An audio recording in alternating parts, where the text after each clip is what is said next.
kepercayaannya tuh mungkin terhadap semua hal ya, bukan cuma kayak gotong royong nih. Jadi forms follow function gitu. Jadi sebenarnya kita tentuin dulu kita mau ngapain gitu. Baru habis itu kita melihat apa yang dibutuhkan supaya itu sampai ke hasil yang optimal. Yang agak salah tuh kadang-kadang ya aku juga banyak melakukan kesalahan ini ya. Mungkin masih suka salah juga. Kadang-kadang kita melihatnya tuh ya kita bergotong royong for the sake of bergotong royong gitu loh. Jadi kayak ini tuh mau ngapain sih sebenarnya gitu.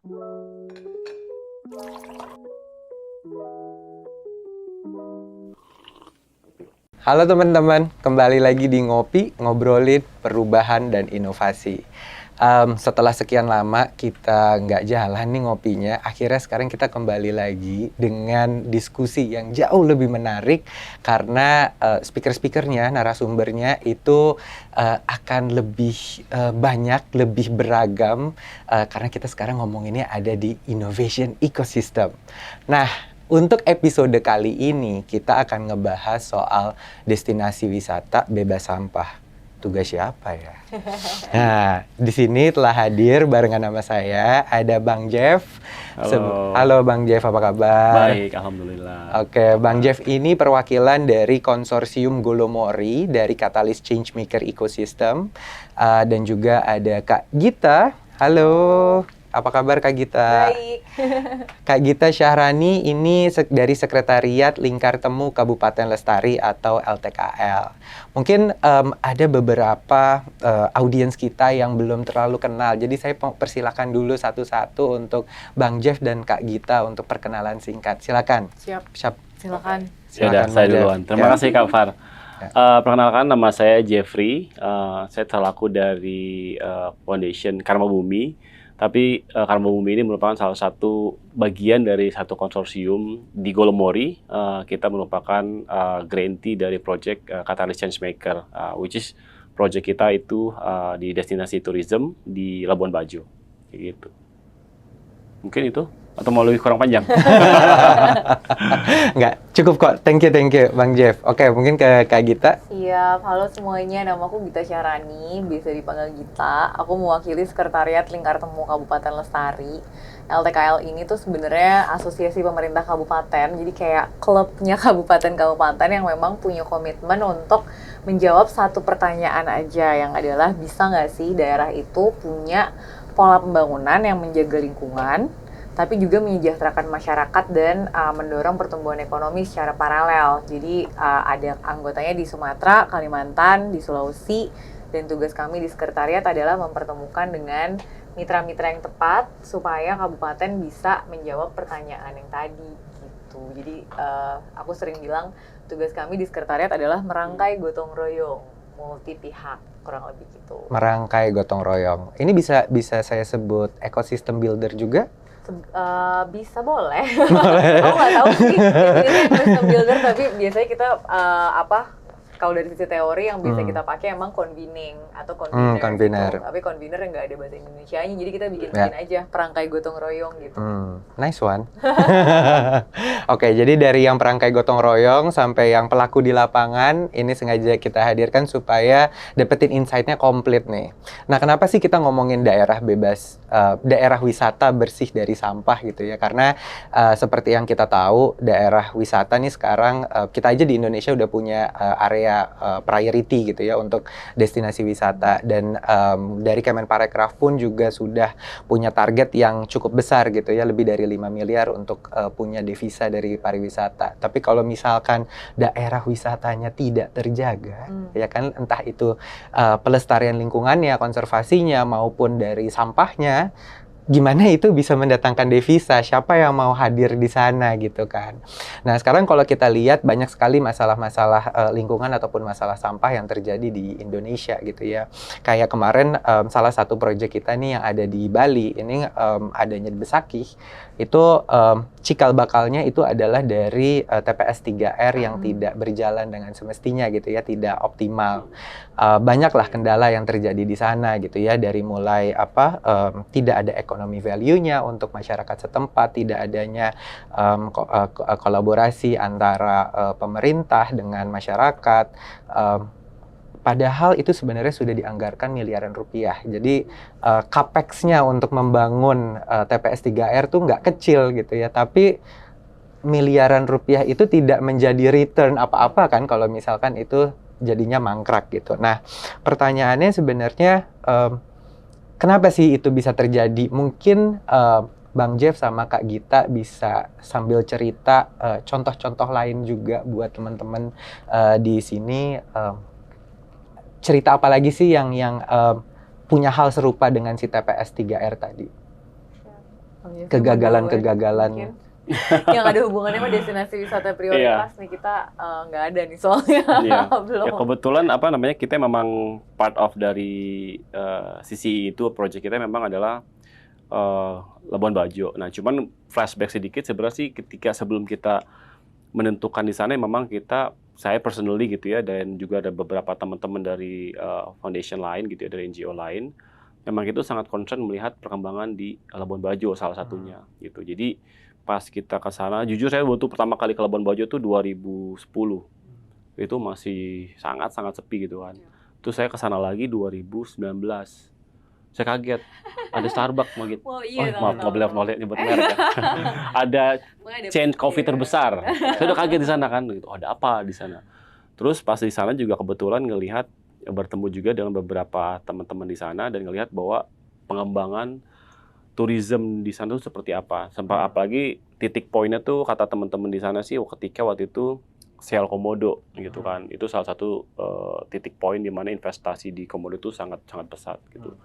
Di sana keliling-keliling dan kita lihat ada isu yang sebenarnya sangat banyak gitu ya ditemuin. Nggak cuma masalah sampah gitu, tapi juga masalah kesenjangan perekonomian nantinya juga dan juga gimana peran dari masyarakat setempat mengimbangi perkembangan tersebut di tourism. Pas kayak contoh sekarang gitu, kalau kita lihat di Labuan Bajo, data terakhir itu kan targetnya adalah dari 200.000 kunjungan ditargetkan menuju 1 juta kunjungan. Kayak gitu di Labuan Bajo. Nah, kebayang saat ini di sana tuh kalau kita bilang tadi masalah persampahan, yang kita bilang istilahnya fasilitas yang mangkrak atau tidak efektif operasionalnya, di sana juga ada kayak gitu. Jadi di sana juga ada beberapa fasilitas kayak tempat pusat daur ulang kayak gitu, yang sebenarnya kurang optimal, akhirnya berjalan. Padahal peran sangat penting kayak gitu. Nah kalau kita lihat masalah sampah di sana, sehari itu Labuan Bajo contohnya kalau nggak salah sekarang 13 ton potensi sampahnya. Nah, tapi infrastruktur pengumpulan sampah di sana itu tuh masih sangat minim dan juga pengolahan sampahnya. Nah, bukan nggak ada tapi memang belum optimal kayak gitu. Nah, pertanyaannya kenapa kok dengan kondisi ini padahal area destinasi tourism yang harusnya tuh semua sudah well prepare, termasuk sampah yang paling sangat kritikal karena ya kalau ada sampah tourism juga nggak mau kan gitu kan. Tapi kok malah ketinggalan gitu. Nah, itu ternyata realitanya sih gitu. Realitanya bahwa semua dengan 5-star resort luxury segala macam, liveaboard yang luxury, tapi pengembangan sampah untuk masalah sampah tuh sana masih belum bisa mengimbangi dengan cepat. Nah, sekarang contohnya waktu terakhir kita ke sana, kita bertemu dengan teman-teman. Jadi kebetulan kita ini satu konsorsium. Jadi kita konsorsium itunya ada beberapa NGO gitu ya, yang emang kita bergabung jadi satu untuk mencari solusi di Labuan Bajo sesuai. Ada 4. Nah, teman kita juga termasuk salah satunya Kole, emang teman-teman lokal juga di sana yang fokus pengumpulan sampah. Kelihatan waktu ketika tahun ini ya Asian Summit. Tahun ini ya. Itu penambahan aja baru dari event itu mereka biasanya ngumpulin sampah. Itu nambah 9 ton. Itu baru sekali one time event sebesar itu. Nah, Labuan Bajo tuh kalau kita ke sana bisa dibilang tiap bulan tuh ada aja event gitu, event ini segala macam. Nah, potensi sampah itu sangat-sangat tinggi kayak gitu. Jadi tapi pertanyaan siapa yang ngurusin kayak gitu? Apakah ini tinggal diangkut aja oleh dinas lingkungan pihak tempat gitu ya? Atau dilaring ke TPA atau seperti apa gitu? Nah kondisi TPA saat ini memang itu ada di luar kota agak cukup jauh. Kalau kita berbicara Labuan Bajo, TPA itu sekitar 1,5 jam gitu. Artinya apa? Buat ngangkut ke TPA aja, walaupun memang idealnya nggak ke TPA gitu ya. Tapi kalau kita lihat sih ke TPA, itu tuh logistik cost bensin tuh butuh lumayan ya karena jauh. Jadinya apa? Banyak yang males gitu. Jadi banyak illegal dumping juga gitu loh, dibuang sembarangan gitu ya. Makanya fasilitas itu banyak yang nggak jalan. Nah, ini memang belum saya bicarakan kenapa sih, tapi memang nanti mungkin setelah ini pelan-pelan kita bisa sambil cari ini sebenarnya kenapa sih kok bisa nggak berjalan gitu loh. Tapi memang kondisi realnya seperti itu. Nah, boomingnya itu intinya nggak sesuai dengan infrastruktur dan pengolahan sampah, plus juga kesadaran masyarakat gitu. Ya semua itulah bertumpuk-tumpuk jadi satu, akhirnya ya ini potensi yang sangat besar gitu di sana resikonya. Tadi Bang Jeff sempat bilang 13 ton itu untuk sampah per bulannya ya? Dari Sampah per hari. sampah per harinya, Per hari. dari yang dihasilkan Karbon oleh dioksida. masyarakat. Emang kapasitasnya berapa tuh Bang? Kalau Tadi kan bilang katanya nggak ketemu angkanya. iya, saat ini sebenarnya kalau kapasitas, saya sih nggak hafal di kepala gitu ya, kapasitas dari segi TPA gitu. Tapi TPA di sana nggak seperti TPA di Jawa gitu ya, yang sudah melebihi kapasitas gitu. Di sana tuh belum ada isu melebihi kapasitas. Tapi permasalahannya adalah ya tinggal masalah waktu kan. Ini pasti akan penuh dan nggak terkelola seperti itu.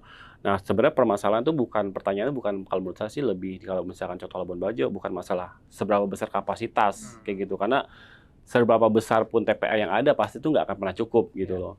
Tapi adalah seberapa besar yang bisa kita kelola gitu kan dari potensial 13 ton tersebut. Nah, di sana mayoritas tetap sekitar ya 60% lah masih organik, kurang lebih sama lah kayak hampir data nasional juga sampah di sana. Sisanya itu adalah plastik dan anorganik yang lain seperti itu. Nah, ini sebenarnya yang kalau kita berbicara konsepnya kan sekarang banyak tuh berbicara konsep circular economy kan gitu. Tapi di sana sulit gitu kalau kita berbicara circular economy gitu. Jadi kenapa? Karena kalau bicara circular economy itu intinya kan harusnya adalah dari awalnya potensi sampah kita kumpulkan, kita bisa kelola lagi menjadi sebuah sumber daya gitu. Nah, masalah infrastruktur untuk circular economy di Indonesia itu masih terkonsentrasi di Jawa gitu. Nah, ngumpulin sudah ada, terus di sana bingung mau diapain karena dari Labuan Bajo untuk ngangkut ke Jawa Timur itu kan kosnya mahal gitu loh.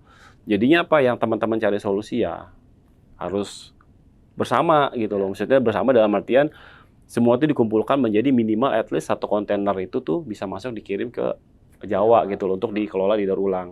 Ya beda halnya kalau misalkan ada ekosistem atau infrastruktur yang bisa membentuk daur ulang itu ada di sana. Tapi menurut saya sih itu masih jauh lah karena ya economic of scale, bisnis segala macam untuk punya fasilitas daur ulang di sana itu masih jauh lah. Tapi atas berapa yang kita bisa kelola dari awalnya masuk potensi ke TPA itu dulu gitu. Nah itu sekarang masih jadi tantangan tersendiri sih. Mungkin kalau Kak Gita ada tambahan cerita, nggak harus dari 10 destinasi wisata prioritas kok. Karena kan Kak Gita punya segudang cerita tuh. Dalam artian kalau di kabupaten kami memang di Sumatera, di Kalimantan, di Sulawesi, tapi semuanya unfortunately atau fortunately I don't know, itu tidak masuk menjadi prioritas wisata destinasinya nasional ya.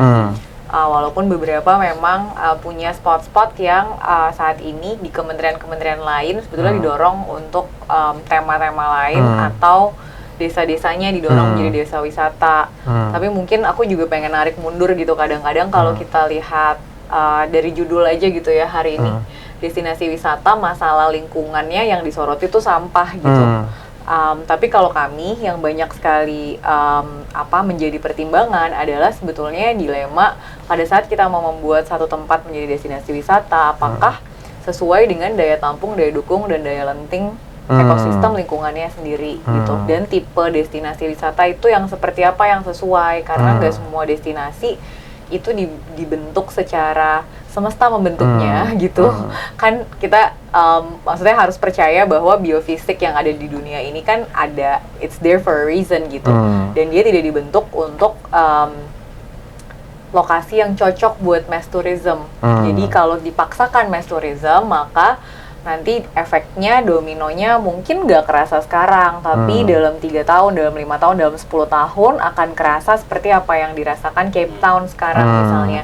Destinasi yang sangat populer, tapi sekarang orang berantem rebutan air karena nggak ada air di sana.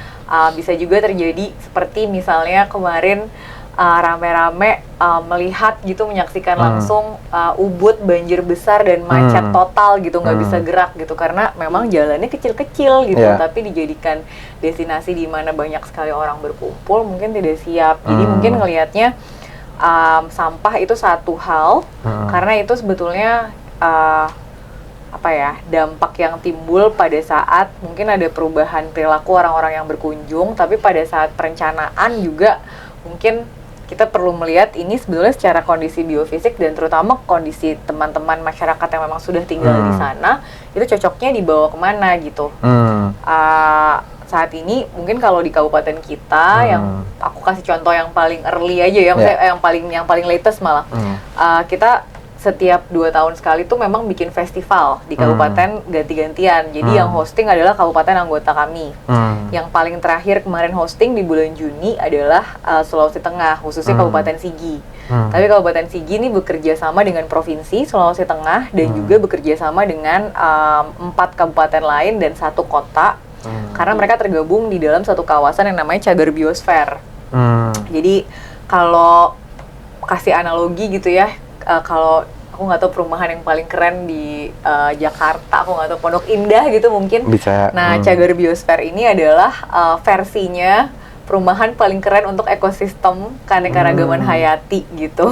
Jadi kelasnya udah paling bintang 5 gitu buat hutan, buat flora, buat fauna gitu.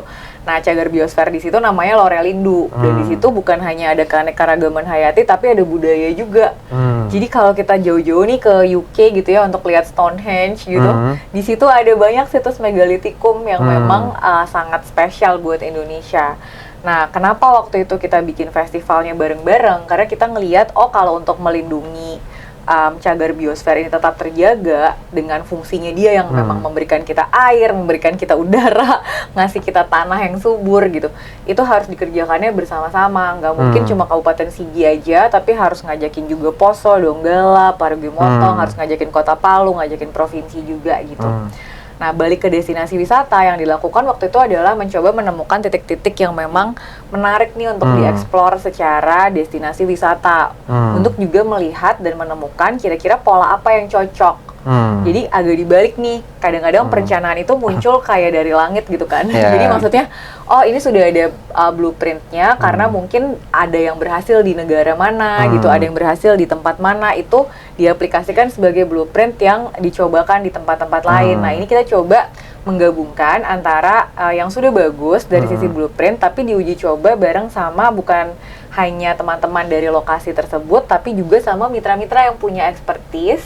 Jadi teman-teman yang memang mewakili industri, tapi teman-teman juga yang mewakili pemerhati lingkungannya, teman-teman yang mewakili pemerhati kesejahteraan masyarakatnya gitu. Disatuin jadi kayak open trip gitu. Kita bilangnya telusur lestari gitu, untuk lihat beberapa destinasi. Ada satu namanya Danau Lindu, itu naik ke atas sekitar 2,5 jam sampai 3 jam, jalannya juga memang tidak terlalu bagus gitu dari Kota Palu, tapi sampai ke sana tuh teman-teman akan disajikan dengan danau yang masih bagus sekali, dengan ekosistem yang masih terjaga, budaya yang masih kuat banget, makanan enak banget gitu, kayak kalau cabai tuh beneran pedes banget gitu, kalau nggak usah masak pakai apa-apa gitu, cuma pakai garam aja itu udah gurih banget, udah enak banget gitu. Jadi itu ada yang seperti itu, ada juga kayak hutan Ranjuri. Hutan Ranjuri ini pertama kali aku tahu gitu ya, ada hutan di mana di sana ada pohon yang 700 tahun gitu, 400 tahun, 300 tahun, 700 tahun, bisa juga diadopsi melalui platform yang menyiarkan podcast ini. Jadi kalau mau adopsi pohon tuh bisa gitu di sana ya, hutan Ranjuri. Terus itu luasnya tapi cuma 8 hektar dan itu cuma 20 menit dari airport. Jadi landing, jalan 20 menit udah bisa sampai tuh ke hutan yang kayak spesial banget gitu. Ada juga destinasi yang fokusnya komoditas dan lain-lain. Long story short, sebenarnya yang kita dapat dari sana adalah banyak banget masukan gimana caranya destinasi wisata ini dipelihara seperti identitas aslinya dia gitu. Kayak jangan terlalu banyak diubah, boleh nggak sih gitu kan. Jadi udah bagus kalau kita tinggal di homestay, di rumah-rumah yang memang ada di sana, nggak perlu bikin resort yang gede-gede. Kita malah lebih menikmati untuk tinggal langsung dengan teman-teman yang ada di sana, belajar langsung budayanya, masuk ke dapur, masak bareng gitu, itu jauh lebih spesial gitu. Yang di hutan Ranjuri juga seperti itu gitu. Boleh nggak sih ini kalau bisa jangan deh dibikin pelang warna-warni gitu, karena emang udah cakep nih seperti ini gitu. Dan disajikan saja seperti memang orang kalau masuk ke hutan gitu kan kita juga nggak semuanya suka langsung kayak petualangan gitu ya. Itu mungkin yang biasanya kerja di SCBD gitu kayak aduh takut ke hutan gitu. Nah ini tuh bisa jadi teaser yang menarik gitu. Langsung masuk ke hutan, dia bisa langsung minum dari mata air yang masih bersih banget dan mata airnya tuh airnya keluarnya kecil banget tuh Kak. Tapi dia bisa dipakai buat mengaliri 2-3 dusun. Dan hutannya saking dia tegak berdiri itu dia bisa membentengi dari banjir bandang yang waktu itu terjadi. Jadi hal-hal seperti ini yang sebenarnya dari sisi paradigma destinasi wisata gitu, yang kita bareng-bareng nih sebagai calon-calon pengunjung ya kalau menurut aku gitu, karena aku rumahnya bukan di Sulteng, aku datang ke sana untuk berkunjung. Calon-calon pengunjung apalagi yang punya expertise mungkin bisa mulai digaungkan bahwa destinasi yang kita ingin datangi itu destinasi yang memang sesuai sama kondisi biofisik yang ada di sana. Faktor kenyamanan nih yang kita cari sebagai pengunjung itu sedapat mungkin yang penting bersih mungkin gitu ya, bukan berarti harus yang ultra luxurious yang harus besar dan lain-lain. Sehingga nanti ekonominya betul-betul berputar untuk teman-teman yang memang ada di sana juga. Desanya betul-betul bisa dapat pendapatan, teman-teman yang masak di sana bisa betul-betul cateringnya itu nanti dari mereka, teman-teman yang memproduksi produk itu akhirnya juga produknya bisa jadi oleh-olehnya. Jadi betul-betul kesirkuleran itu bukan hanya satu sisi untuk sampah, tapi untuk keseluruhan konsep pengelolaan dari destinasinya. Oke. Nah, sebelum lanjut, kayaknya enak sambil ngopi kali ya. Mulai berat nih kayaknya. Mulai berat. Tadi udah pemanasan, nah ini dia kopinya datang. Terima kasih. Ini sesuai sama namanya benar-benar ngopi ya. Benar-benar ngopi, silakan. Silakan. Makasih. Terima kasih. Boleh. Oke, silakan diminum loh kopinya. Iya, siap. Nah, lebih enak. Oke, lanjut. Tadi lupa sampai mana. Oh, oke. Nah, ini menarik nih, kan ada dua level yang berbeda nih. Yang satu adalah yang beneran sudah diintervensi habis-habisan karena memang growth-nya sangat-sangat cepat gitu kan. Yang satunya lagi ini yang masih bukan mencari suci, identitas. masih mencari identitas gitu ya. Nah, dari dua lokasi yang berbeda ini, masing-masing tuh tantangannya apa aja sih, Kak sama Bang?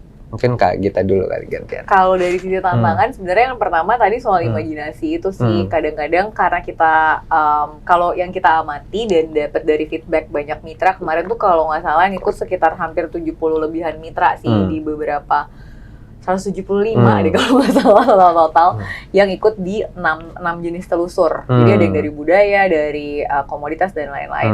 Itu rata-rata yang memberikan feedback adalah ini kayaknya harus lebih berani mikirin konsep yang sesuai sama identitasnya Sulawesi Tengah gitu. Jadi nggak perlu terlalu banyak nyari kiblat dari tempat lain gitu, karena belum tentu yang dari tempat lain itu cocok. Jadi mungkin masukannya adalah lebih banyak menggali ke dalam gitu. Apa sih sebetulnya yang paling menarik gitu dari situ? Hospitality seperti apa yang memang jadi budayanya Sulawesi Tengah, bentuk seperti apa yang jadi budayanya Sulawesi Tengah itu yang ditonjolkan. Jadi mungkin keberanian untuk berimajinasi karena mungkin terbiasa juga dengan pendekatan ada blueprint itu yang diimplementasikan atau kayak ada satu destinasi yang populer di tempat lain, maka ya udah kita bawa aja langsung tuh konsepnya gitu. Padahal mungkin belum tentu sesuai. Itu tantangan yang pertama ya soal imajinasi. Yang kedua menurutku juga soal apa ya aku bilangnya ya. Jadi kan sebagus apapun konsep, sebetulnya semuanya tergantung sama eksekusi gitu. Nah, eksekusi ini kadang-kadang kesulitannya adalah ada tidak SDM yang cukup siap untuk masuk ke dalam ekosistem pengelolaan destinasi wisata sesuai dengan bayangannya gitu. Dan apakah kita membuat ekosistem yang juga cukup nyaman untuk teman-teman yang betul-betul ada di sana, stay di sana dan jadi penggerak gitu. Jadi sebetulnya SDM itu. Nah, dari sisi SDM memang ada 3 gitu kan, layernya. Yang pertama, bisa tidak sih kita akhirnya mengelola ini secara intergenerasi gitu. Jadi teman-teman yang senior yang memang membawa expertise, yang memang tahu persis budaya aslinya, tapi juga membawa teman-teman muda, orang-orang muda yang excited untuk bikin perubahan, teman-teman muda yang punya ide-ide kreatif, punya pendekatan yang lebih lugas secara digital gitu, bisa digabungkan. Yang kedua soal skill set gitu. Bagaimana sih sebetulnya pada saat kita ngomongin destinasi wisata, standar hospitality dan pengelolaan itu juga bisa dipelajari dari tempat-tempat atau teman-teman yang sudah punya punya expertise di sana, mitranya dibawa masuk nih gitu, dipertemukan dengan teman-teman SDM. Dan yang ketiga ngomongin soal prioritisasi. Gitu, kadang-kadang semuanya mau diolah, SDM-nya nggak cukup gitu, mungkin kita perlu mengerucutkan gitu kan, yang mana dulu nih yang mau digarap kira-kira, dan bagaimana teman-teman muda ini langsung diambil, maksudnya gimana ya, jangan takut untuk investasi dari early gitu, dari zaman misalnya mereka masih tugas akhir gitu. Kalau udah punya ketertarikan, gimana caranya mereka sejak awal sudah diajak dan masuk ke dalam prosesnya itu sendiri, supaya pada saat mereka siap bekerja, mereka langsung nggak usah nyari jauh-jauh gitu. Ada salah satu teman kita juga di Sulawesi Tengah misalnya, dia tuh banker, jadi sempat pindah dulu ke Jakarta, kemana-mana, baru dia balik pulang, terus dia bikin homestay yang eco-friendly gitu, yang benar-benar sustainable konsepnya. Dan ternyata dia abis itu bilang, ini tak tahu gitu ya, dari dulu nih saya bikin gitu, karena ternyata laku banget dan secara bisnis emang viable banget gitu, karena destinasi yang banyak yang cari. So it's not as if bukan bagus juga secara cuan gitu loh, saya emang beneran emang ada cuannya, bisa cari kerja di situ. Layer yang ketiga mungkin soal, kan tadi SDM yang kedua, yang ketiga memang soal integrasi antara perencanaan pembangunan dan anggaran pembangunan pemerintah dengan apa-apa yang bisa dikontribusikan oleh pihak-pihak yang lain gitu. Gimana nih caranya kita bisa melihat konsep pengelolaan destinasi wisata sebagai prioritas untuk semua orang.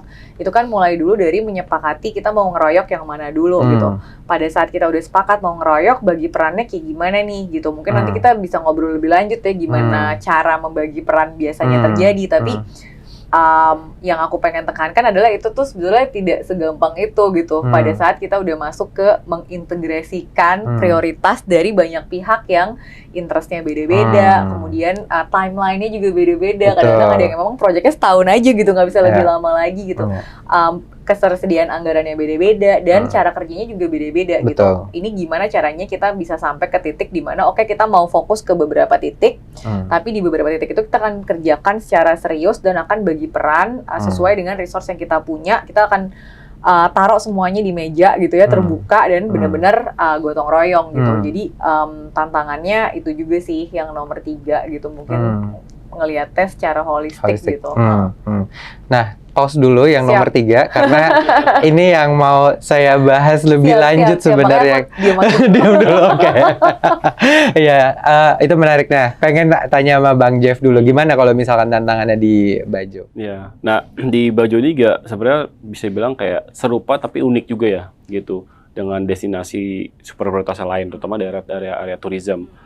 Nah, satu hal yang memang berbeda banget dengan Labuan Bajo adalah itu tuh culture shock dari segi development untuk pariwisata tuh sangat, wah istilahnya ibaratnya apa ya, yang kemarin mungkin nggak ngerti soal ada tourism, pembangunan segala macam, tiba-tiba miliaran dolar tuh langsung masuk gitu kan, langsung wow gitu. Bahkan ada satu area yang kita memang ada pendampingan itu, namanya itu Golomori, itu berdampingan persis di sebelah kawasan ekonomi khusus yang ditetapkan oleh pemerintah. Dan itu di area tersebut dikembangkan menjadi area super prioritas untuk pengembangan pariwisata di Labuan Bajo juga. Nah, yang menariknya tempat ini contohnya adalah sebelum ini dikembangkan KEK itu nggak ada jalan. Masyarakat desanya itu bukan kalau dari Labuan Bajo ke sana itu naiknya perahu. Jadi mulai dari portnya Labuan Bajo naik perahu gitu, baru sampai ke desanya gitu loh. Ada jalan darat tapi itu nggak convenient sekali lah. Lebih convenient buat mereka naik perahu. Nah, sekarang dibuka kan. Gitu kan. Nah, apa yang terjadi? Kalau kita mau berbicara mengenai tourism tersebut, ya salah satu masalah sampah gitu misalkan. Tapi nggak cuma masalah sampah sebenarnya, tapi isu dari segi konservasi alam yang ada di sana juga, itu juga menjadi tantangan tersendiri. Nah, kalau spesifik soal sampah, saat ini tuh isunya di sana memang nggak pernah terjamah dari segi infrastruktur untuk pengelolaan atau pengumpulan sampah. Nah, tiba-tiba dibuka jalan, banyak masyarakat pun mengembangkan konsep, ada beberapa spot pantai di sana yang bagus. Masyarakat lokal tuh inisiatif dikelola gitu. Banyak turisme lokal maupun yang sudah tahu mulai berdatangan lah ke pantai itu. Tapi di sana nggak ngerti dari segi awareness untuk pengolahan sampah, nggak ada, infrastrukturnya itu nggak ada. Jadi apa yang terjadi ya ketika ada turisme di sana rame, banyak masyarakat menikmati pantai, ya sampahnya itu di mana-mana kayak gitu. Itu satu. Dari segi infrastruktur dan juga kesiapan readiness-nya sendiri, awareness juga masyarakat. Nah, terus yang ketiga dipersulit juga adalah ketika kita berbicara di sana mau mengurangi dampaknya ke lingkungan atau ke TPA, di sana tuh juga sangat challenging sekali karena cost untuk melakukan semua itu tuh relatif lebih mahal dibandingkan kalau kita laksanakan misalkan di Jawa. Contohnya apa? Misalkan satu dari segi cost logistik. Untuk kita bisa melakukan penerapan circular economy di mana sampahnya itu kita kelola lagi, dari pusat Labuan Bajo aja ke sana itu udah takes time sekitar 1,5 jam untuk dikelola bolak-balik. Itu gasolinnya udah berapa, seperti itu kan. Nah, ketika udah dikumpul pun, itu menjadi tantangan tersendiri, kayak gitu. Untuk kita bisa kirimkan lagi ke Pulau Jawa, gimana caranya, gitu. Nah, makanya, ini yang ekosistem yang perlu dibentuk, mungkin tadi dari Kak Git sempat disampaikan juga, gimana ada beberapa pihak itu ekosistem itu bisa kebentuk, kayak gitu. Nah, ekosistem inilah sebenarnya yang kita coba bentuk di sana agar masyarakat setempat bisa mendapatkan manfaat dari segi pengolahan dikumpulkan, tapi nanti juga bagi orang melaksanakan itu ada ya tadi kayak Kak Git bilang economic financial viable. Karena kalau dia nggak bisa makan dari segi pengumpulan sampah yang dilaksanakan, ya Indian juga berapa lama dia bisa melakukan tersebut kan gitu. Nah, itulah ekosistem yang kita coba bentuk gitu agar gimana caranya dengan intervensi yang kita lakukan, efisiensi di sana, rute pengumpulan dan pengiriman ke supplier daur ulang di Jawa itu bisa berjalan kayak gitu. Terus kedua, yang menarik juga di sana adalah, dan ini kayaknya menarik nih, hampir di semua destinasi tourism. Masyarakat di sana dulu bercocok tanam, berkembang kan karena ekonomi khusus gitu. Semakin banyak tata kelola konsumsi mereka pun berubah gitu. Jadi makanan kemasan, minuman itu semakin banyak yang dikonsumsi gitu. Awalnya mereka masih banyak istilahnya tuh bahasa kerennya farm to table gitu, istilahnya kan bahasa kerennya gitu. Sekarang mereka nggak ngapain, saya itu nggak praktikal, orang saya tinggal beli makanan siap saji udah kenyang itu ya gitu kan. Nah, itu juga menjadi sebuah kendala gitu. Nah, kita juga di sana mencoba melaksanakan gimana caranya nih dari potensi sampah organik itu tuh bisa dikembalikan lagi untuk membalikan kesadaran mereka bahwa pola hidup mereka yang dulu itu dengan menanam sendiri, makan sendiri, itu tuh sebenarnya sehat gitu dan economically bisa saving a lot gitu loh, daripada mereka harus dikit-dikit ke warung gitu, ke toko belanja. Nah, sampah organik inilah yang kita juga kembangkan di sana. Nanti dari kita kumpulkan itu dipisahkan untuk input pengolahan kompos gitu. Komposnya ini kembali lagi karena sana masih mayoritas agriculture, ada sawah dan perkebunan, itu dikembalikan lagi nanti untuk input ke sana kayak gitu. Nah, selain itu bisa tentunya lebih sehat ya, tapi juga secara ekonomik itu bisa lebih saving. Kenapa sekarang? Karena masyarakat di sana petaninya itu banyak yang menghabiskan uang sebelum musim tanam aja, mereka udah menghabiskan uang untuk membeli pupuk kimia kayak gitu. Pupuk kimia mereka udah habiskan uang sendiri, kemudian baru mereka ada hasilnya. Kalau bagus ya bisa ada hasilnya gitu. Nah, sekarang jadi kalau dengan beralih dari pengolahan sampah organik kita ambil, kita kelola jadi kompos, selain itu mereka bisa jadi lebih sehat, tentunya organik, tapi ekonomiknya mereka juga berkurang. Spending mereka untuk bercocok tanam itu bisa kita turunkan gitu loh. Jadi hopefully mereka bisa have more saving kayak gitu. Nah, tapi balik lagi, kalau untuk itu manpower, resource itu yang masih challenging di sana kayak gitu. Jadi untuk bikin sosialisasi dan kampanye untuk menyadaran mengenai circular economy, terutama penggunaan sampah organik, kemudian menjadi peralihan perkebunan. Kita nyebutnya tuh perkebunannya bukan organik tapi regeneratif. Gitu. Jadi regenerative agriculture gitu. Jadi gimana caranya dengan bercocok tanam kita bisa renewing the soil gitu. Tanahnya bisa kita perbarui terus. Nah, itu ketika kita di sana ngomong regenerative agriculture pada ya ini apa itu. This is another term yang mereka susah. Nah, kita juga harus mencari kayak tadi Kak Git bilang menggunakan bahasa kearifan lokal, konsep regenerative agriculture yang secara framework sebenarnya modern, tapi kita bisa kawinkan dengan local wisdom nenek moyang mereka gitu loh. Bisa kita kawinkan agar mereka lebih mudah mau menerima gitu loh. Nah, proses transisi ini yang menurut kita juga menjadi tantangan tersendiri sih untuk agar mereka ini tuh sebenarnya bukan ilmu kebarat-baratan toh, ini tuh sebenarnya cocok tanam nenek moyang saya dulu. Oh, ini gampang gitu. Jadi mereka mau seperti itu. Nah, itu yang tantangan juga yang kita temui sih kayak gitu. Oke. Sebenarnya ini kalau diperhatiin tadi ada dua kecocokan, gimana caranya bisa membangun destinasi wisata yang juga bisa memberikan nilai ekonomi untuk masyarakat setempatnya. Gitu kan. Nah, tadi kan kalau yang Kak Gita sebut salah satu poinnya tuh kalau nggak salah tadi ada gue lupa tadi bahasanya apa, tapi saya nangkepnya tadi itu bottom up approach gitu, rather than top down ya kan. Daripada pakai blueprint yang dari kayangan gitu kan. Itu digabung. Iya, digabung lah, ketemu di tengah benar gitu. Nah, sedangkan juga di baju sebenarnya gimana caranya supaya ya itu nanti balik lagi kok ke warganya gitu kan. Betul. Nah, itu kenapa hal-hal seperti itu masih bisa missing gitu? Maksudnya apa yang mestinya dilakukan supaya hal itu tidak terlupakan? Mungkin kalau aku berkaca dari teman-teman kabupaten yang saat ini sudah mulai berhasil gitu ya, dapat mitra, mungkin mirip sama Bang Jeff, bentar lagi Bang Jeff kita culik nih. Tapi maksudnya yang bantuin mereka untuk mengembangkan banyak hal itu, mungkin poin pertamanya itu sadar dulu, sesuai kaos aku, tapi maksudnya sadar dulu, sadar bahwa semuanya tuh nggak bisa dikerjain sendirian sih. Jadi di awal tuh membuka ruang dulu untuk bukan hanya pemerintah nih yang mau menyelesaikan semuanya. Ada teman-teman mitra, ada teman-teman muda yang ada di sana juga, ada teman-teman yang ada di desanya yang sebenarnya punya potensi. Jangan-jangan blueprint yang paling tepat tuh justru kalau digabungin nih semuanya gitu. Tapi kalau kita percayanya pemerintah tuh sebetulnya posisinya paling netral untuk jadi fasilitator atau perangkai gotong royong semua pihak, karena dia yang punya peran untuk juga nanti mengeksekusi ini secara skala besar. Betul. Jadi misalnya kita mulai di Sulawesi Tengah, satu kecamatan atau bahkan 1-2 desa dulu gitu, dengan model misalnya tadi pengelolaan hutan Ranjuri.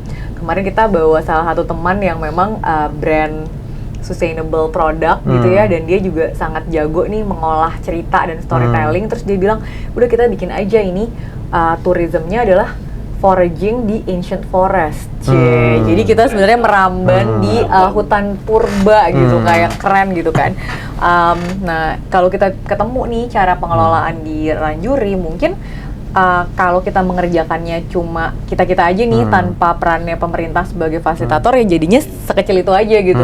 Tapi begitu kita melibatkan pemerintah dari awal sebagai fasilitator yang baik, maka model yang ada di hutan Ranjuri tadi secara perencanaan gitu mungkin bisa diadopsi di seluruh kabupaten atau bahkan di seluruh provinsi. Balik lagi, yang diadopsi bukan bikin apanya, tapi prosesnya pembuatnya gitu, yang akhirnya menjadi identitas betul-betul masyarakat yang ada di sana. Tapi aku sepakat banget tadi yang Bang Jeffrey bilang soal pada akhirnya apapun yang kita kembangkan itu kita harus membuktikan bahwa itu ada benefitnya buat teman-teman yang ngejalanin. Jadi yang ngejalanin itu ya masyarakat desanya sendiri, teman-teman muda yang memang terlibat, teman-teman pelaku usaha yang memang terlibat, itu semuanya harus dibuktikan model regeneratif, model inklusif seperti ini tuh menguntungkan. Dan salah satu yang paling punya power besar untuk melakukan itu adalah konsumen. Jadi maksudnya kalau nggak laku destinasinya, nggak ada yang mau bayar, nggak ada yang mau pergi ke sana, ya akan mangkrak terus gitu. Jadi sebenarnya dua arah gitu ya. Ada yang kita sedapat mungkin perencanaannya benar gitu kan, sedapat mungkin caranya melibatkan semua, modelnya menguntungkan semua orang. Tapi kalau nggak ada traction dari market, itu juga yang bakal pelan-pelan membunuh upaya baik ini juga gitu. Jadi dua arah nih. Kadang-kadang soalnya kita suka ditanya kan, Mas, kayak ini orang kota tugasnya ngapain dong gitu. Kok jauh banget, gue ngapain ngurusin Labuan Bajo atau kayak Sigi gitu. Nah, padahal teman-teman yang ada di kota besar penting banget perannya, karena teman-teman itulah yang mungkin memberikan sinyal pasar yang jelas gitu, bahwa inilah tipe tourism yang diinginkan oleh kita semua gitu di masa kini dan di masa depan. Jadi nggak ragu-ragu nih daerah untuk mengembangkan konsep yang lebih inklusif, lebih lestari, ramah lingkungan, tapi juga menyejahterakan masyarakat gitu, satu paket gitu sih. Itu ya, ya itu kalau dari gambaran barusan kelihatan banget kalau setiap pihak harus mengambil peran. Betul. Ya kan? Dan perannya apa itu sebenarnya udah jelas gitu ya. Karena tadi juga sebenarnya itu saya mau tanyakan juga buat kita yang jauh dari desa tersebut tuh gimana bisa ngambil peran gitu kan. Dan tadi ngomongin soal traction, itu kan artinya juga di dalam ekosistem tersebut harus ada entrepreneurial mindset, di mana ini bukan hanya kerja bakti untuk, ya kan, hanya untuk melestarikan, tapi ini pelestariannya tidak akan jalan kalau tidak ada traction tadi kan, marketnya nggak kebentuk. Ke depan lah. Benar, benar. Nah ini menarik. Sebenarnya ini bisa jadi pembahasan satu lagi mungkin nanti di podcast berikutnya. Karena ini kita di internal juga habis diskusi itu. Tapi mungkin ke Bang Jeff, gimana Bang Jeff kalau dari Bang Jeff? Ya, kalau dari kita sih sebenarnya karena kan kita bergerak ke sana juga kita approach-nya bukan sebagai government ya gitu. Jadi bukan sebagai pihak yang punya anggaran dan program yang harus dijalankan gitu loh. Tapi lebih pola ke sana tuh adalah kita come there untuk listen dan talk sama mereka gitu loh. Jadi kayak ngobrol isunya apa, mereka butuhkan apa, dan kita adalah fasilitator gitu loh. Tapi Indian juga karena kita juga harus bisa making sure ini kayak tadi balik lagi Indian juga harus ada cuannya gitu. Cuan dalam artian sustainable financing yang bisa menghidupkan semua orang gitu loh. Itulah peran kita agar bisa memfasilitasi itu. Jadi ketika di sana pun program yang kita butuhkan juga misalkan dari segi pengolahan sampah gitu ataupun agriculture itu apa sih yang mereka butuhkan gitu. Jadi kita datang bukan, dan ini juga seringkali banyak permasalahan pengolahan sampah khususnya gitu ya yang mandek tanda kutip karena itu copy paste gitu loh. Copy paste dalam artian kalau pengolahan sampah kawasan misalkan konsepnya harus TPS3R. TPS3R biasanya juklaknya paling standar adalah kalau organik itu dibikin apa? BSF gitu. Buat maggot gitu loh. Tapi coba dilihat dulu apakah di sana ada off taker dari segi peternak yang mau gitu. Itu jadi nanti Indian mau diapain gitu kan. Nah, makanya tadi saya sebutkan kalau kita di sana itu kita nggak relevan bikin maggot BSF. Siapa yang mau ngambil? Iya, apa mau ngapain? Relevannya apa? Buat kompos, input ke agriculture mereka. Karena di sana dari segi landscape, lahan dan climate di sana, peternakan di sana tuh masih agak challenging gitu loh dibandingin mereka untuk agriculture. Jadi makanya instead of pengolahan sampah organiknya kita bikin BSF, malah kita nggak bikin BSF kayak gitu. Malah dengan konsep apa sampah organik yang ada di sana, itu sebenarnya kita masih butuh more input sampah organik untuk kita bisa kurang sebenarnya untuk bikin input kompos di sana seperti itu. Makanya approach-nya itu tadi penting banget sih emang kayak tadi Kak Git bilang ketemu di tengah gitu ya antara yang standar best practice di mana sama local grassroots kebutuhan di mana kita cari jalannya temuin di tengah. Nah itu yang sebenarnya kita coba laksanakan di sana gitu loh. Jadi gimana caranya dengan customize yang ada di sana dan masyarakat sana kan juga unik ya gitu, bukan unik sih dalam artian mereka juga berbeda dengan masyarakat Jawa gitu loh, culture-nya juga berbeda, masyarakatnya berbeda gitu, jadi sharing gotong royong juga berbeda. Nah itu yang harus kita cari caranya agar bisa ketemu di tengah sih kayak gitu. Jadi balik lagi makanya kita di sana tuh bukan sebagai, dan kita nggak mau memposisikan kita sebagai orang yang so tahu dari area luar tinggal di sana, tapi kita mendengarkan gitu. Nah, bisa jadi praktek agriculture di sana pun banyak yang kearifan lokal sebenarnya sudah mereka terapkan, cuman mereka lupa gitu karena terbawa kebiasaan konvensional seperti itu. Nah itu yang bahkan kita gali gitu. Nah konsep tadi kayak Kak Git bilang, tourism pun itu di sana kita nggak kebetulan gitu, kita proyeknya Indian targetnya adalah menjadi sebuah desa yang resilient dan sustainable gitu. Dalam segi tourism itu akan menjadi sebuah additional benefit. Jadi kita bukan merubah desa yang awal desa agriculture menjadi sebuah desa tourism. No.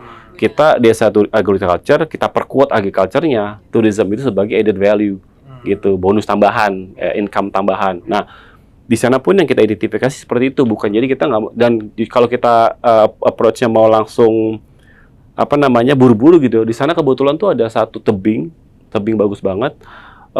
Itu kalau dikelola misalkan dengan langsung tidak mendengarkan kebutuhan masyarakat, itu sangat berpotensi untuk dikelola menjadi area kayak via ferrata gitu loh. Gitu. Tapi kan apakah masyarakat di sana punya capability untuk mengelola itu kan dari segi safety segala macam kan, belum tentu gitu kan. Nah, makanya itu yang coba kita tuh sering-sering mendengarkan sih ke sana gitu, dan enaknya mendengarkan itu ya kita bisa tahu lebih banyak gitu. Walaupun memang kadang-kadang capek ya. Kita harus mendengarkan itu, butuh energi tersendiri mendengarkan itu. Ya, active Kamu listening. capek nggak dengerin nggak apa-apa kan? Enggak, saya suka didongengin. Oke, karena ini kan dapat ilmu baru juga, dan saya juga tadi jadi kepikiran soal identitas desanya tuh sebagai desa apa sih? Maksudnya jangan tiba-tiba dirubah. Betul. Kamu jadi desa wisata gitu. Karena ini kemarin kejadian di Pulau Pasaran itu salah satu yang intervensi yang dilakukan oleh CCI di batch sebelumnya gitu ya. Jadi si Pulau Pasaran itu tuh ternyata mengajukan ke Kemenparekraf untuk menjadi desa wisata gitu berkali-kali gitu. Tapi waktu itu karena belum ada intervensi sampah ya apa yang mau diwisatakan gitu kan, karena memang pulau itu tuh hampir semuanya tercover oleh sampah. Jadi halaman depan, halaman belakang rumah dan lautan itu isinya sampah. Kenapa? Karena emang beneran zero intervention di waste-nya gitu. Jadi itulah kenapa waktu itu Changemakers kita konsorsiumnya datang ke sana untuk bangunin end-to-end solution gitu. Nah, sekarang setelah sampahnya sudah termanage dengan baik, jadi 100% itu sudah terkelola dengan baik. Yeay, selamat. Yeay, alhamdulillah. Selamat Changemakers. Keren. Nah, sekarang sudah pasti urusan sampah itu udah berjalan lah ya. Ada economy value juga buat community yang ada di sana gitu. Nah, plus mereka juga punya added value yaitu desa wisata gitu. Jadi mereka tuh mereka tuh mereka produsen ikan asin dan ikan teri terbesar di Lampung. Jadi supply-nya itu untuk Pulau Sumatera bahkan gitu. Jadi mereka bisa mengembalikan kenelayanannya, plus mereka juga dapat additional desa wisatanya gitu. Ya, dan ya kan gitu ya, super setuju. Nah sekarang kalau ngomongin soal dari tadi kan kita ngomongin ekosistem kolaborasi dan ada banyak pihak lah ya kan yang mengambil peran. Mungkin tuh untuk para pelaku atau pembuat dampak di luar sana tuh juga gue kolaborasi udah kok gitu kan. Ada yang bilang saya sudah partnership gitu kan, atau saya sudah bergotong royong lah gitu. Tapi kan levelnya nih beda-beda gitu ya. Nah menurut Kak Gita sama Bang Jeff, emang sebenarnya kolaborasi seperti apa sih, gotong royong seperti apa yang emang beneran efektif gitu? Kamu dulu deh. Kaget dulu deh. Gitu.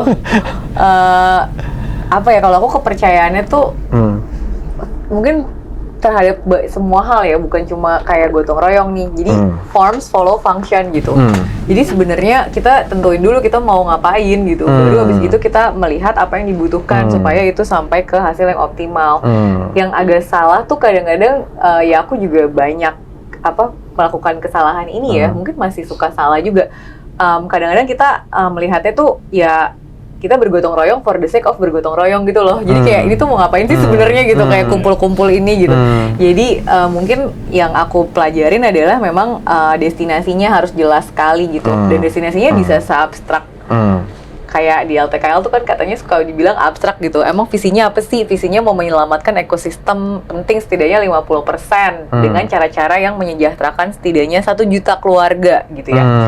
Tapi dengan cara apa tuh kan abstrak gitu. Nah, cuma abis itu karena itu adalah target utamanya, maka pada saat kita bikin ekosistem gotong royong ya kita balikin lagi ke oke, kalau kita mau mencapai target itu, maka kita butuhnya tuh seperti apa sih? Makanya akhirnya kita melihat kalau kita mau mencapai target itu berarti kita harus fokus di cari sektor ekonomi baru nih yang memang nggak seperti yang itu-itu aja. Mungkin menghindari yang ekstraktif, menghindari yang monoculture, karena kalau kita tetap di situ maka kita susah nih mencapai target yang tadi mau menyelamatkan ekosistem penting. Berarti buka peluang ekonomi baru. Oke, kalau kita memang targetnya buka peluang ekonomi baru, maka kita butuh pihak-pihak yang seperti apa saja nih karakteristiknya. Pemerintah kabupaten udah pasti karena itu asosiasinya kita kan. Tapi di luar itu pemerintah kabupaten perlu ketemu siapa saja supaya akhirnya bisa masuk ke sektor ekonomi baru yang mungkin bisa kasih alternatif yang konkret gitu. Bisa jadi pelaku usaha swasta besar tapi yang di hilir banget gitu.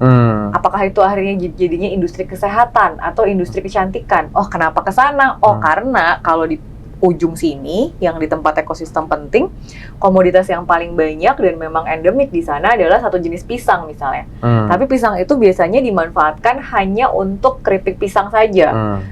Gimana ceritanya kalau kita bisa membangun ekosistem pisangnya ini diekstrak, kemudian ekstraknya ini kita bawa ke industri kosmetik untuk jadi face mask yang biasanya kita ambil dari luar negeri gitu, ternyata bisa dari pisang Kalimantan gitu.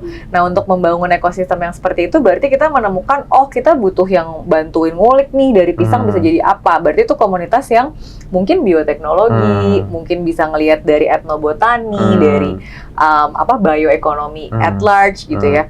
Di luar dari situ butuh apa lagi? Oh, butuh orang-orang yang akan menggerakkan skenario ini. Berarti butuh teman-teman muda. Teman-teman muda banyaknya di mana sih? Oh, di komunitas, banyaknya di kampus, banyaknya di SMK gitu. Kurang lebih pemetaannya seperti itu sih. Jadi kalau aku ngelihatnya gotong royong itu caranya, tapi apakah kita bisa menentukan satu formula gotong royong yang sama persis gitu untuk semua hal? Mungkin tidak gitu ya, karena tergantung sekali target yang dibutuhkan apa. Aku baru belajar juga nih, Kak, karena tadinya aku mikir kalau gotong royong tuh semua harus terlibat gitu. Tapi ternyata ada juga teori yang bilang mungkin harus mulai dari coalition of the willing. Karena nggak, kalau nungguin semuanya mau tuh kagak gerak-gerak gitu kadang-kadang. Jadi mungkin mulai dari yang mau dulu, tapi sekarang kita tambahin satu indikator, mulai dari yang mau tapi bisa juga.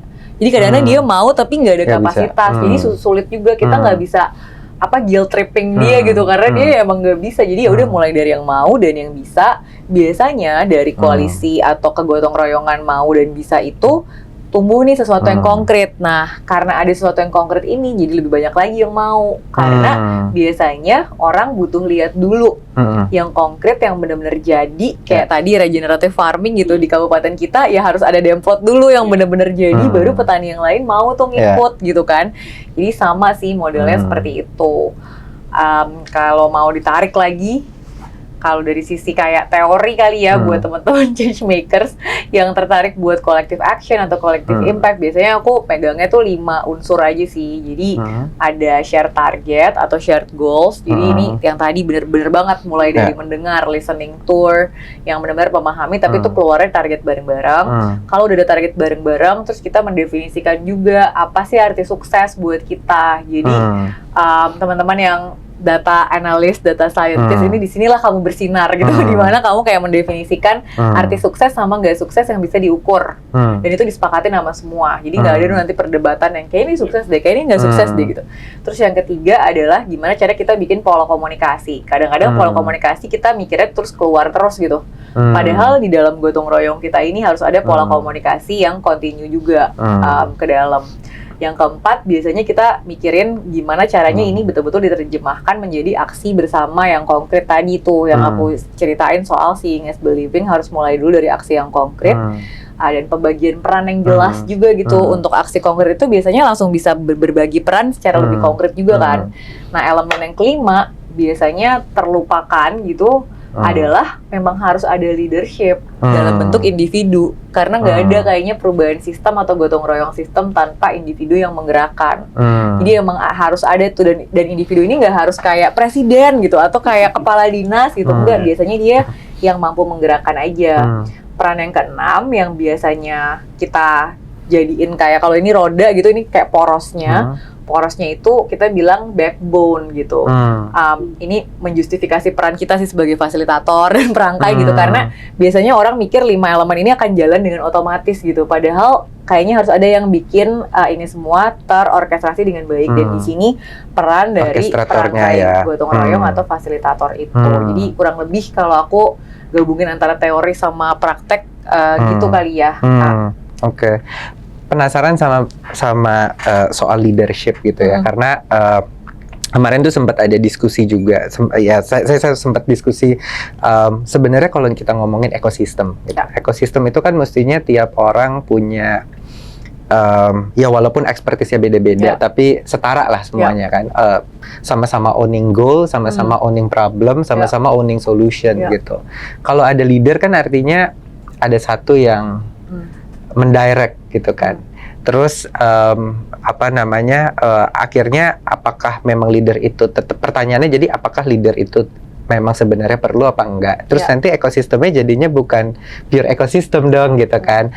Nah, terus nomor 2 pertanyaannya juga soal bagaimana cara, sebenarnya apakah jawabannya sebenarnya cara leadernya ya kan, untuk nge-lead tuh seperti apa gitu. Apakah dia memang leader yang benar-benar semuanya top down, atau emang yang tadi dia bisa mencampur dengan yang bottom up gitu. Nah, kalau dari kayak gitu gimana? Sebenarnya kalau kita ngomongin udah kayak ekosistem yang dirangkai atau ke arah gotong royong gitu, kalau aku percayanya leader tuh banyak sebenarnya. Karena kan kita punya banyak pihak juga di situ. Misalnya kayak sekarang di LTKL, kabupatennya ada 9 di dalam masing-masing kabupaten. Tadi ditanya juga nih sama Bang Jeffrey, jadi kamu dinasnya yang mana? Ada 13 sampai 15 dinas biasanya per kabupaten gitu. Di semua dinas itu ada leader-leader sendiri. Dari klaster pelaku usaha ada juga, dari klaster anak muda ada juga, orang muda ada juga, dari klaster masyarakat sipil ada juga. Jadi leadernya tuh banyak sebenarnya. Karena kita butuh hubungan yang baik antara para champion-champion atau para leader-leader ini. Sekali lagi ini bukan jabatan ya gitu. Jadi biasanya kita kan kelihatan mereka yang ngegerakin aja. Dan pada saat kan kalau aku percayanya nggak ada tuh kemitraan antar organisasi tuh nggak ada. Adanya kemitraan antara individu-individu di dalam organisasi yang akhirnya membawa organisasinya untuk bermitra gitu. Nah, ini hubungan antara teman-teman sesama leaders ini yang betul-betul dijaga banget. Yang menjaga hubungan ini siapa? Fasilitatornya. Karena fasilitator ini bukan leader, dia itu di situ setia sama misi aja.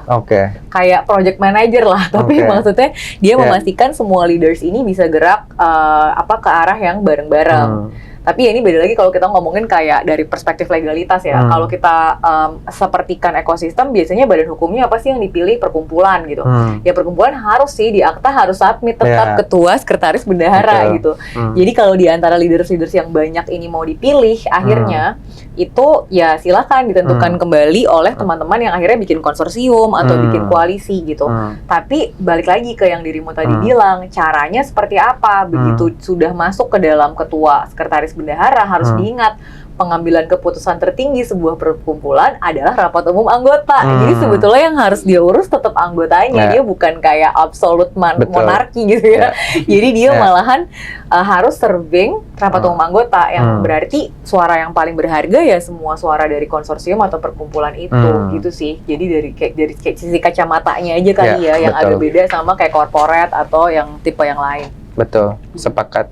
Semuanya mirip banget sama Goto Impact Foundation. Nah, mungkin kayak ya emang begitu kali ya at the end of the day. Oke. Nah sekarang ke Bang Jeff dulu nih. Jadi kalau dari Bang Jeff sendiri kok kolaborasi ada nggak sih? Mungkin langsung gitu ya. Kalau tadi kan Kak Gita bilang ada 6, ya kan? Ada 6 hal gitu ya dari kolaborasi yang efektif. Kalau dari Bang Jeff sendiri? Ya, tadi sebenarnya saya sambil nyatet tuh di kepala. Oh ini tuh dari Kak Gita. Banyak ilmu yang saya catat di kepala. Ini saya catat ya. Oh iya. Tapi ngumpet di sini.